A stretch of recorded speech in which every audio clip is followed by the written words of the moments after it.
मसनूई दांत लगवाना जायज़ है और दांतों का भरना भी दुरुस्त है, इसमें कोई हर्ज नहीं। फिर अगर दांत ऐसे तरीके से लगवाए हैं कि इनका उतारना आसान नहीं, ऐसे तरीके से लगाए हैं कि बिल्कुल फिक्स हो चुके हैं, तो वो असली दांत के हुक्म में है, गुस्ल में भी उसे निकालना लाजिम नहीं और वज़ू के वक़्त भी ज़रूरी नहीं। और अगर ऐसे तरीके से लगवाए हैं कि इनका उतारना आसान है, अपनी मर्ज़ी से उतार सकता है, लगा सकता है, तो फिर ऐसी सूरत में गुस्ल में उसे उतारना लाज़मी है। और फिर जो दांत फिक्स है, उतारना मुश्किल है, तो मय्यत का भी यही हुक्म है कि निकालने की ज़रूरत नहीं है, इससे मय्यत की बेहुरमती होती है।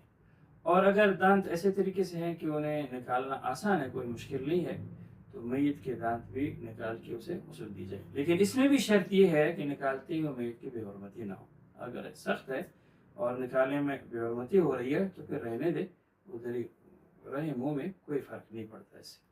और इसी तरह दांत की भराई भी ठीक है, और भराई करने के बाद वो असली दांत के हुक्म में हो जाता है और वज़ू और गुस्ल में कोई हरज नहीं होता, उसे उतारना कोई लाजिम नहीं होता।